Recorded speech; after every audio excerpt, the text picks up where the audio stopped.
இன்றே டவுன்லோட் செய்து உங்கள் ஃபேவரட் ஷோக்களை என்ஜாய் பண்ணுங்க. இந்த நிமிஷம் வரைக்கும் நீ ஆசைப்பட்ட வாழ்க்கை உனக்கு கிடைக்கணும்னு நான் கடவுள்கிட்ட வேண்டிக்கிட்டு இருக்கேன். ஆய மூடு. இப்படி பேசி பேசிதான் என் வாழ்க்கையவே நாசமாக்கிட்ட. இப்ப கூட உன்னால எப்படி நடிக்க முடியுது? அண்ணாமலை ஆண்டியை இம்ப்ரெஸ் பண்ண என்ன யூஸ் பண்ணிட்டு எல்லாமே எனக்காக பண்ணேன்னு என்னையே நம்ப வச்சுட்டியேடி. செம்ம டேலண்ட் உனக்கு, செம்ம டேலண்ட்.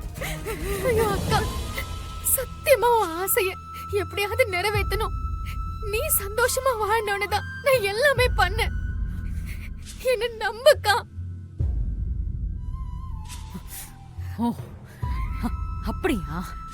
எனக்காக என் சந்தோஷத்துக்காக தான் இதெல்லாம் பண்ணேன்னு சொல்ற. ஆமாக்கா. அப்போ எனக்காக என்ன வேணாலும் பண்ணுவேன். சொல்லு, எனக்காக என்ன வேணாலும் பண்ணுவல? பண்ணுவேன்க்கா.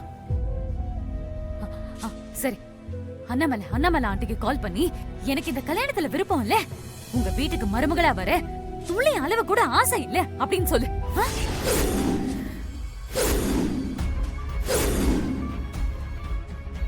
ஏய் வான்மதி, நீ என்ன பேசுறேன்னு தெரிஞ்சுதான் பேசுறியா? இவதானமா எனக்கு என்ன வேணாலும் பண்ணுவேன்னு சொன்னா?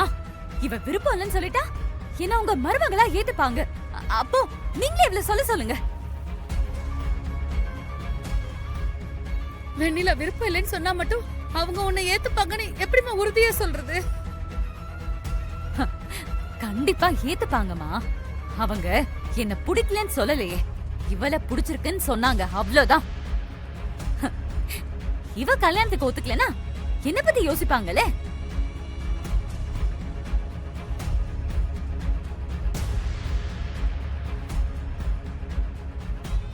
என்ன யோசிக்கிற? அப்போ இதெல்லாம் உனக்காக தான் பண்ணேன்னு ஒத்துக்கிறியா?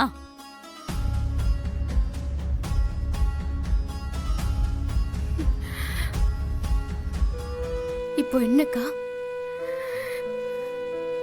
எனக்கு இந்த கல்யாணத்துல விருப்பம் இல்லைன்னு அவங்க கிட்ட சொல்லணும், அதானே?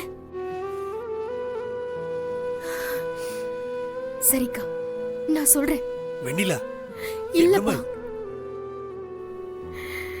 எனக்கு என் அக்கா வாழ்க்கையும் அவ சந்தோஷமும் தான் முக்கியம். எனக்கு என் அக்காவை ரொம்ப பிடிக்கும்.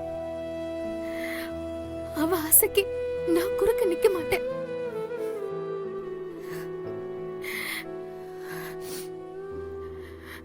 நான் அண்ணாமலை ஆண்டி கிட்ட பேசுறேன்பா.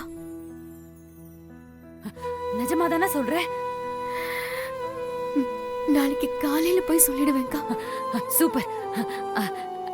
ஏன் நாளைக்கு வரைக்கும் வெயிட் பண்ணணும்? இப்பவே போன்ல சொல்லு. இல்லக்கா, அவங்க நம்ம வீடு தேடி வந்து பேசியிருக்காங்க.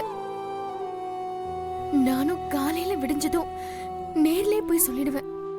நிஜமாதானே சொல்ற? ஆமாக்கா. உன்னை ரொம்ப கஷ்டப்படுத்துற மாதிரி பேசிட்டாங்க. சாரி.